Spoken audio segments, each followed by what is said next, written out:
I represent the great people of Iguano, Umuahia North, and Umuahia South Federal Constituency.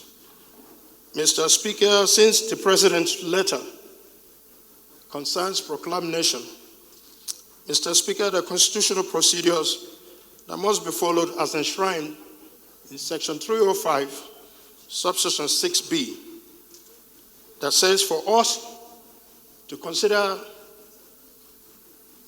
this President's request that this House must have two-thirds of members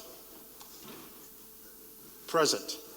Mr. Speaker, may I please ask? We already have our attendance registers, honorable colleague. Mr. Speaker, yes, can we do a head count, Mr. Speaker?